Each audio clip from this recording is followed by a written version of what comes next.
Yan yung pinakamasaya at the best thank you na na-receive namin last year. Hello mga Marites! Last year, kasama ko yung mga kaklase at kaibigan ko. Nag-solicit at nag-share kami para makalikom ng pera. Every December talaga ginagawa na nila ito at nagpupunta sila sa mga Aita, Bahay Ampunan at mga Kapuspalad. Nung nalaman ko nga meron silang mga ganitong ginagawa, sumali ako sa kanila last year. Yung mga nalikom at nasulisit namin pera, pinag-grocery namin at pinambili ng mga gamit ng mga bata.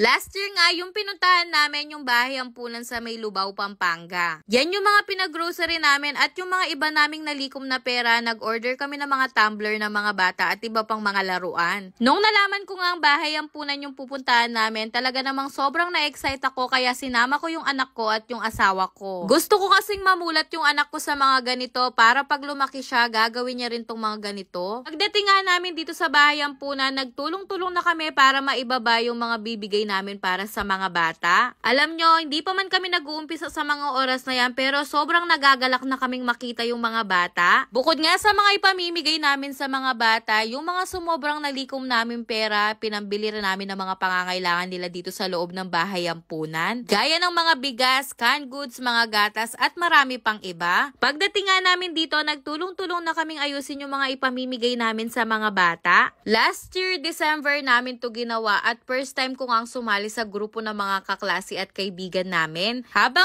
nag-aayos kami dito, napakasarap sa pakiramdam dahil nasali ako sa mga ganitong grupo. Bago nga kami mag-umpisa, kinausap kami dito sa loob ng Bahay Ampunan na bawal ipakita yung mga mukha ng mga bata sa video. Kaya kung mapapansin nyo po, karamihan sa mga video namin, merong mga emoji dahil nga bawal ipakita yung mga mukha ng mga bata.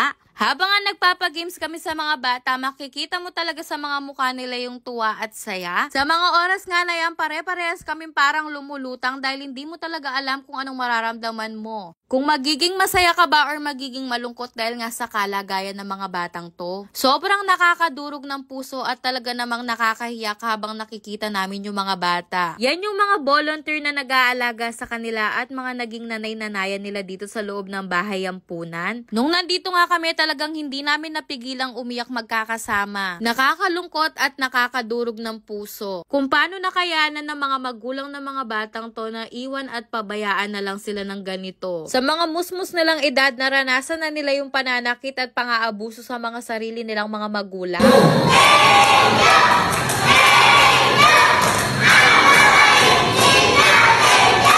Pagkatapos namin dito sa Bahay Ampunan, dahil meron pang sumobra sa mga perang nasulisit at nalikom namin, pinambili namin ito ng mga pang Noche Buena para ipamahagi sa mga Kapuspalad. Ito yung laman ng pang Noche Buena na ipinamahagi namin sa mga Kapuspalad. At ito naman po yung mga natulungan at napuntahan ng aming mga kagrupo. Kaya ngayon, lumalapit at kumakatok po kami sa inyong mga puso. Ngayon pong paparating na December 17, 2023, nagbabalak naman po kaming magpunta sa Bahay Pag-ibig. At mamimigay rin po kami sa mga iba pang Kapuspalad at magbibigay ng kaunting tulong. Kami po ay lumalapit at kumakatok sa inyong mga puso. Sa mga nais pong mag-donate or mamahagi ng tulong, maliit man yan or malaki, ang importante bukal sa inyong mga puso at pag pinagsama-sama natin yan, marami tayong mapapasaya at matutulungan. Sa mga nais pong mag-donate ng cash, eto po yung GCash number namin. At sa mga nais naman pong mag-donate ng iba pang tulong, eto po yung FB page ng aming grupo. Sa lahat po ng nakapanood ng video na to, sana po tulungan nyo kaming i-share itong video na to para maraming makakita at marami po tayong matulungan. Maraming salamat po sa inyong lahat. Advance Merry Christmas mga Marites! Love you all!